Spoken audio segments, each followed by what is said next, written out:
WeightWorm.com and BeyondOdds.com, boys. What is going on? We are back with episode 125 of The Lobby. You know, I say it pretty often, Sam. I can't believe how quickly the year's almost over. We're already into November. We've done 125 episodes of this wonderful show already. It's pretty wild to me. Yeah, a couple of years, obviously, with a couple of weeks off every once in a while. So that's over 2.5 years. And we got the award show coming up in, We do. Wow. in a couple months. The awards season is upon us. Mariah Carey season is almost upon us. Ugly sweater season is almost upon us, right? I got the flannel out. It's the low 30s in New York when in upstate. When you wake up, it's low 50s, mid 50s. The sun is out, so it has the nice illusion. Clocks go back this week as well. Sets up for a long Sunday, long day of action. Let's get to it. Exactly right. Well, it looks like Donnie, me, and Reload are in the black shirt trend, Sammy. Yeah. I think you missed the memo on that one. But Reload, what's up, buddy? Yeah, doing well here. Halloween week. Maybe we'll get some tricks and treats here on the betting board this week. Always at a great time of year. I'm hoping some of these underdogs start barking. And, move on into the home stretch of the year here. And last but not least, Mr. Donnie Rightside. What's up, Donnie? Hey, man, good times, boys. And by the way, World Series, loving it. Game number 5 tonight, one joy. But I got to tell you, like in my old life, as I like to say, we're looking like maybe a 9-to-5 job or outside. It was always devastating to have the clocks turn back and you still be at work and be like, what time is it? 4:05? What the hell's going on out there? I see the Bills each and every time get turned down. Why do we still go through turning this clock back to make sure that we get no sunlight? I never understand it. I'll never understand it. And the fact of the matter is, at least now I look at it, I'm like, okay, it's not that big of a deal. But if you have a regular 9-to-5, it's devastating on your psyche. It really is. No, it is. And I thought there was a bill, or I thought there was something in progress where they were going to keep killing it. Eliminate it. Yeah, every year they talk about it. Nothing ever goes through. Yeah, it's blackout at 4 or 5 o'clock. Yeah, that's terrible. Speaking of this Friday, it is Halloween. So real quickly, let's go around. Reload, let's start with you. Thursday night, I think it's more of an East Coast thing. So I think, all of us here can definitely relate to it. But Mischief Night, Reload. Growing up, have you ever participated? And what's your favorite Halloween candy? For me, personally, I've never did the Mischief Night thing. Never ate anybody's house. Never ate anybody's car.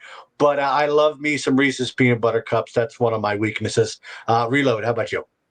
Oh yeah, I agree with Reese's. That's always the number one. If that's in a candy dish somewhere, that's what I'm going for. It doesn't matter what kind, any size, whatever. I'm grabbing that.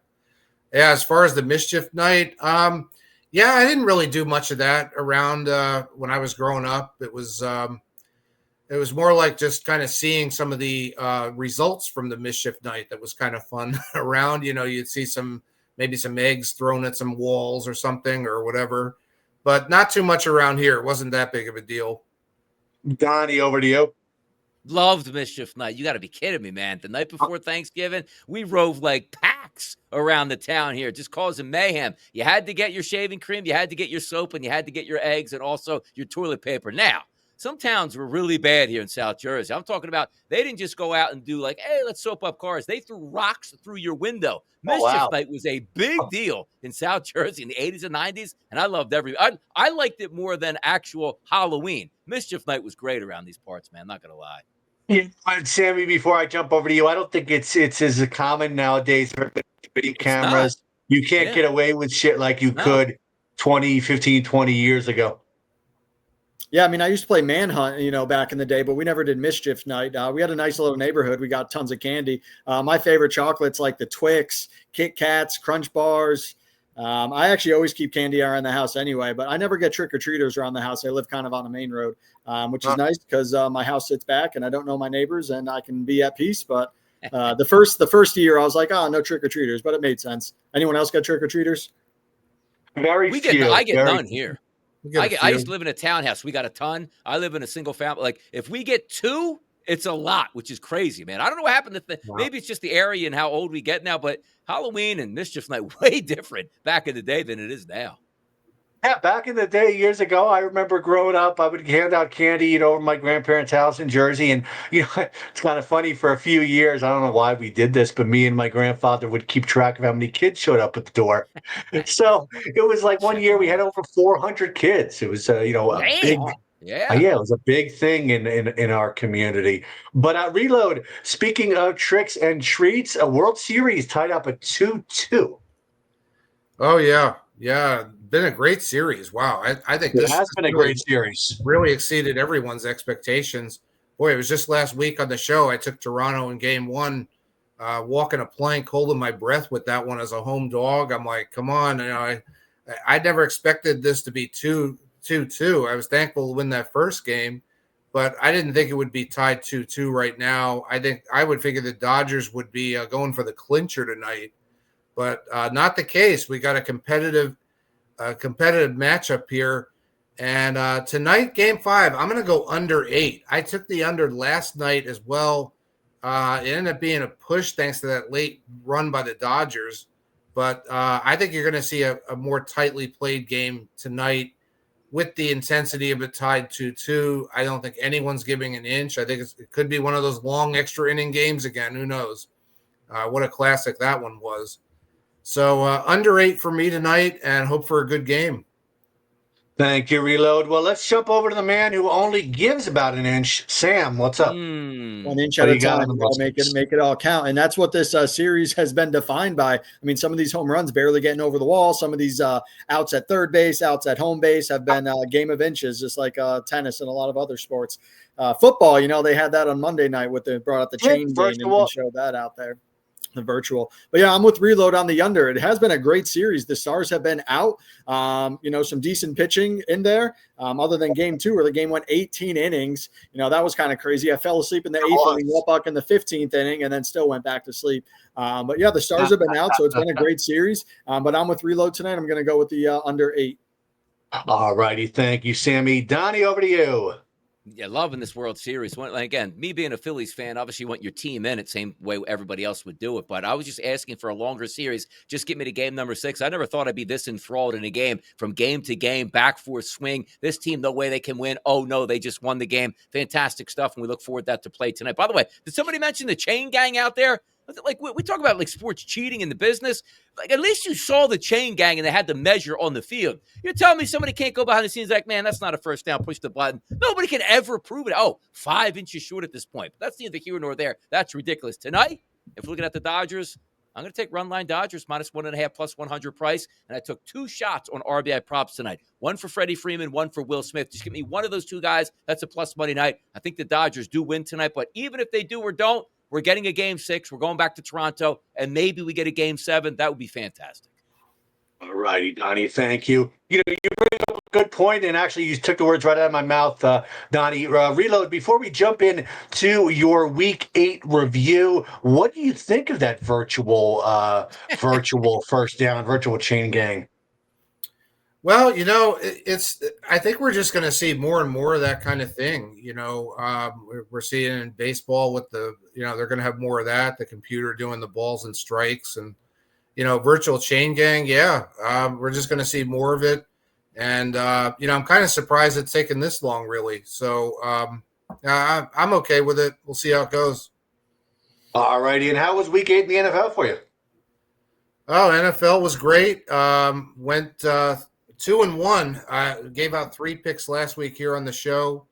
One with the Broncos, blew away the Cowboys. That was a rocking chair winner there. The Steelers lost on Sunday night, but then I won Monday with the Chiefs Commanders under. So winning week overall, 2-1 there. All righty. Thank you. And Sammy, over to you, buddy. Week 8 in the NFL, how was it for you? And what did you think of the virtual chain gang? Yeah, the virtual chain gang, I guess just another measurement to give the illusion that they're doing the best that they can to try and make the right and correct call. But, anything that they do is going to be up for debate, and, the fans are never going to be popular with. But you know what? In the NBA, and we'll get to this, but you know what? What's a travel in the NBA? So every sport has their griefs and their issues that they have to fix. Because Giannis took about half court steps yesterday, and nothing was ever called. But last week in the NFL, I stunk I've been flirting on the top 5 in the leaderboard all year, and I was 2-5 last week, and I won like 4 points, and I went from top 5 down to 14th place. But hey, it's a long year, so we're halfway, a little bit less than halfway through. So plenty of time to get back on track, which we'll try to do this week. But shout out to the top 3 last week. Patrick 9, 22 points. Polo GQ, who's also leading the way right now, had 22 points. And then Tenko was the leader last week with 25 points out of a possible 28. Wow. And then the overall leaderboard, again, I'm sitting at 14th place at 125. Miami Vice sitting 4th place, 136. JR Grum, 138. Try, second place at 142. And then the leader right now, Polo GQ at 145. All righty, Sammy. Thank you. Actually, And you know what? Another thing about Week 8. Week 8 sucked as a whole. There was only one game that was decided between a one possession, which was the Jets and the Bengals, which, hey, 38-37 or 39-38. Great game. Shout out to the Jets. Good job getting their first win. But Red Zone sucked last week. Monday Night Football kind of stunk. First half was competitive. The second half stunk. And Sunday night. So, let's hope for a better Week 9. All righty. Thank you, Sammy. Donnie, you already touched on it. Thank you about the virtual chain gang. But how was Week 8 for you? The Week 8 in the contest stunk. I mean, it was just terrible this week. So I went from borderline top 10 to outside the top 20, which is ridiculous. But as Sammy said, chance to bounce back and certainly play it forward. Prop bets were pretty good last week, but also the chain gang thing. I wouldn't mind if the expedited process was like, okay, spot down, move forward, let's do it. That's not what it is. Like the chain gang, I think, is quicker than the expedited spot. That's what I have the problem with. Exactly right. But Sammy, I want to jump over to you. Let's talk some college football. Week 10, buddy. How was it for you? Yeah. Last week, there wasn't a lot of crazy upsets. Mississippi beat Oklahoma, which in terms of ranking wasn't an upset, but Oklahoma was a small favorite. I did have them. But you had a bunch of teams that squeaked by. I mean, Vanderbilt squeaked by with that turnover in the goal line that they overturned that probably I thought maybe should have been a fumble, but they squeaked by. Alabama squeaked by. Texas came from behind and somehow won that game. So a couple teams that, barely squeaked by, but found a way to win, and we'll see what happens this week. 2 of those teams play each other. You got Vanderbilt on the road at Texas, 2 teams that barely won. Archie Manning had his best career game, and I think at home I think they will take care of business, -2.5. Vanderbilt is just test after test to prove if they deserve to be there. Pretty good season for them coming under the radar. And then you got Penn State at Ohio State, which preseason was supposed to be a top 5 matchup. Now Penn State stinks. Ohio State favored by 3 touchdowns. It should be a blowout game. You got Georgia at Florida. Georgia -7.5. I think Florida will keep it close, but Georgia should win that game. Oklahoma at Tennessee. I think Tennessee at home with a bounce back win takes care of business. And then you got Cincinnati, Utah, which is the late night game. I don't think Hawaii plays this week. So you got Cincy at Utah, 10:15 if you're looking for your late night degenerate action there. Nothing wrong with some late night degenerate action, that's for sure. Oh, yeah. Reload, let me jump over to you. How was your Week 10 in college football, and what do you got on the board for Week 11? Yeah, it was a great week. Went 3-1 with 4 picks I gave out here. Lost with Oklahoma, which was a tough one, but cash with South Carolina plus the points. Mississippi State, a tight one there. Got it by the hook. I waited it out for the +7.5, thankfully. And Michigan State with the backdoor cover. What else is new with Michigan State getting a backdoor cover? So there we go. 3-1 week. It was good. This week, I'm going to play a little home dog roulette with 3 home dogs to get the money. Kansas State +7.5 hosting Texas Tech. It's interesting. The season's been a tale of 2 different Kansas States. They started out pretty badly, but the last few weeks, they've really improved a lot. 4 straight cash tickets against the spread. Only loss came to Baylor by 1. I think they're much improved here. Texas Tech lost outright in their last spot as a road favorite to Arizona State. So I'm going to go with Kansas State there. Also, NC State, North Carolina State +5.5, hosting the undefeated Georgia Tech Yellow Jackets. The Wolfpack 2-1 against the spread in their last 3 home games. Georgia Tech did not cash as their road favorite last time out at Wake Forest. It took overtime for them to win. So I think it'll be another tough one here for Georgia Tech, and NC State will get the money. Finally, Nebraska +6.5, hosting USC. Fading USC on the road, usually a good play here. They're 0-2 against the spread, and as a road fave this year. Nebraska played well last week, never trailed against Northwestern. I'm looking for another good game with them here. Nebraska plus 6.5. And I got those three. All righty. Thank you, Reload. And last but not least, for some college football, Donnie, what's up? What do you got? And how was college it? Football?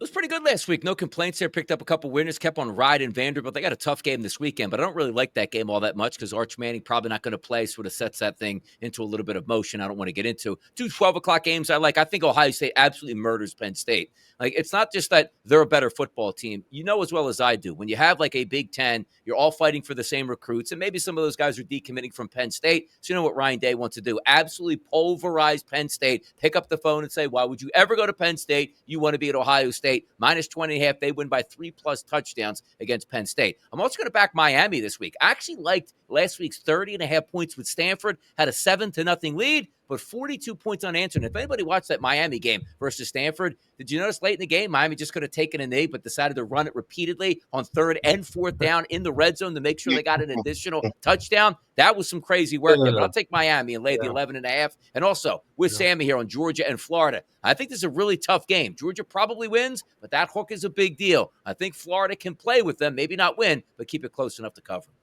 All righty, Donnie. Thank you. Sammy, let me jump over to you. Let's talk some tennis.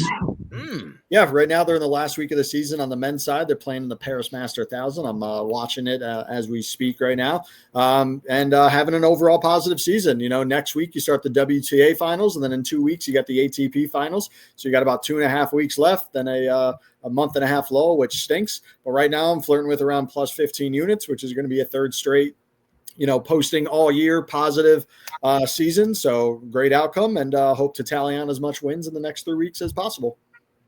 All righty. Awesome. Thank you. Reload, let me jump over to you. Breeders' Cup weekend along with Halloween weekend. What do you got? Yeah, Breeders' Cup, it's always a good watch. 2 straight days of action, Friday and Saturday. The Friday card, not as exciting with just all the juvenile races. There's usually, not much to go on with those. You have to just hope for the best coming out of the gate there. But Saturday's card looks pretty exciting. The Cup Classic, we saw Sovereignty get scratched today officially. There was talk of it yesterday, became official today. So that's going to make it pretty wide open, down to, I think, 9 horses now in that one. So I am going to work on the picks a little bit more considering that. Try to look for the best odds. I know we talked a little before the show about watching the odds board. You can't really go by the morning lines too much in the Breeders' Cup because money just comes in from all over the world on these races. And my best advice is hold on, watch the odds board, get the best value in those pari-mutuel pools. So I'll try to post some picks on the forum if anything jumps out. I think that's really the best approach. Just work on the picks the next couple of days and see how it goes come Saturday. Exactly. Well, boys, definitely be on the lookout for Reload's picks. That's for sure. Sammy, I know you're a horse guy. Your father works up at the track, and so you're gonna be watching any of the races, Breeders' Cup this weekend. You got any picks for us? Yeah, I mean, I'll watch the Classic. My brother and my dad's on a cruise right now, so he won't be watching. He'll watch on Saturday, but my brother will definitely be watching and betting on probably 90% of the races. So he's much better than I am. I will be betting on the Classic just because I know the names, a lot of good names. Reload and I were talking before the show about a lot of the names in the history. I mean, Sierra Leone won last year, and he's the second or third choice. Fierceness is a great horse. Journalism is right there. So, the Classic is the Classic. So it's the best of the best. So basically, you got 4 or 5 of them and pick one to win and hope to win some money. Exactly. And last but not least, Donnie, Breeders' Cup weekend. You got absolutely not. Got nothing on the Breeders' Cup. Good luck to the boys out there. Let's cash some tickets, man. Let's cash those tickets for sure. But Reload, I want to jump over to you to close this out. Week number 9 in the NFL. What do you got, and what do you got for your 7? Yeah, well, I narrowed it down so far this week. So I got 4 picks to give out. I'm going to start with a couple of home dogs. Cincinnati Bengals +2.5 hosting the Chicago Bears. Third straight home game for Cincinnati. Should be a nice advantage there. They're also off the clunker loss to the Jets. Hopefully they get that behind them, make some improvements for the Bears. And I just can't see the Bears as a road favorite against really anybody. I don't know what they're thinking here, making the Bears as a road favorite. So it's Bengals +2.5 there. I'm also going to go with the Giants +2.5 at home to the 49ers. It could be a tough game for the Giants, but they are 2-1 against the spread as a home dog this year. San Fran's going to have to play their second straight road game, and now all the way east. They are 0-2 against the spread and straight up in their last two road games. I don't see it getting much better against an angry Giants team over injuries and how they played last week in Philly. So Giants there. Third pick is going to be the Houston Texans -1.5 hosting the Denver Broncos. I think this is a bit of a trap spot for Denver. They had, some good home cooking in the last couple of games, got some wins there. I know everyone will point back to their win in Philadelphia over the Eagles, but it took like the fourth quarter of a decade to get that win. I think the Texans -1.5 quietly showing some improvement, 3-0 against the spread in their last three spots as a favorite. So I'm going to take the Texans minus the short number there. And finally, the marquee game of the week, Kansas City Chiefs and the Buffalo Bills. I'm going to take the under 52.5. I tried to find a lean on a side either way, but the best value really seems with the under. It's the highest total that either of the two teams have had this season. And I think you're going to see a pretty hard-fought game there. Chiefs defense really improved the last few games when they were at home. Hopefully they keep that up in Buffalo. And the Bills, I think, will hold their own too. So under 52.5, Chiefs, Bills there. All righty, Reload. Thank you. Donnie, over to you. Week number 9 in the NFL. What do you got? And what do you got for your 7?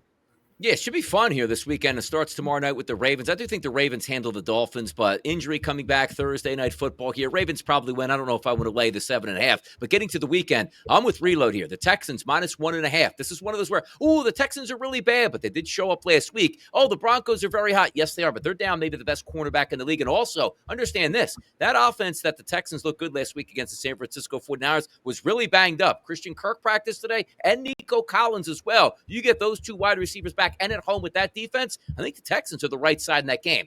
I'm going to take the 49ers early in the week here. I heard Reload talking about the Giants. The Giants do make sense. I just need to see the end of the week practice report. If Ricky Pearsall didn't practice today, if he can come back, as long as you can have, your tight end still in the business and Christian McCaffrey in the backfield, and we don't know who the quarterback is going to be. If Brock Purdy's healthy enough to start, it probably gives me the nod to the 49ers, but that could be a stay-away game. I lean towards the 49ers. The Colts, I don't care. I'm riding with them. The Steelers just aren't powerful enough on offense, and the Colts are absolutely smoking everybody. And I don't even know if this is really a step up in competition by saying, the Colts haven't played that much. That offense is in a groove. The Steelers' offense isn't. Give me the Colts to stay hot in that one. The Lions, I think, detonate the Vikings. I look at J.J. McCarthy coming back, long rest here, hasn't had a lot of reps in the NFL. Detroit at home is an absolute machine. They put it on them by double digits and cover the 8.5. You know what?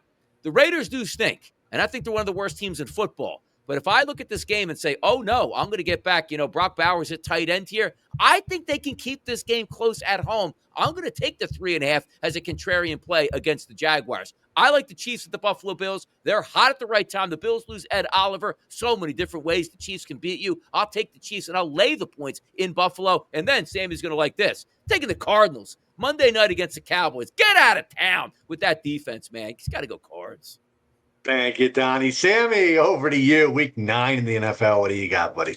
I pretty much agree with everyone up until the end, of course. I'm on Houston over Denver. I agree with both of them on Houston over Denver. I agree with Donnie on Detroit smoking the Vikings. Whether it's JJ coming back or Max Brosner starting, Detroit coming off a bye at home, one of the top 3 offenses in the league. They're going to smoke them. I also think New England is going to smoke them at home against the Falcons. New England probably has one of the weakest schedules in the league, but they're taking advantage. You can only beat who's in front of you, and the schedule is what the schedule is.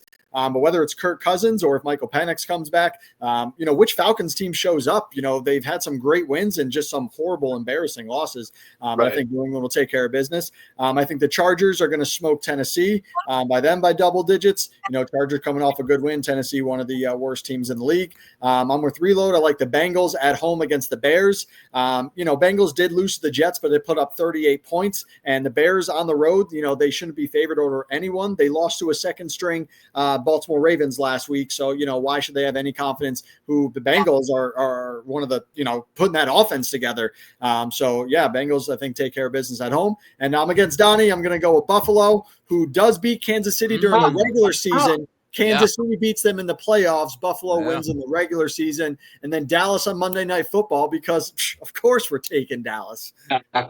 Thank you, Donnie. And good luck, gentlemen, on all your action this weekend. Good luck to everybody watching out there on the forum. Enjoy all the candy you're going to be receiving from your kids this Halloween weekend. And we will see you on the forum. See ya. See ya.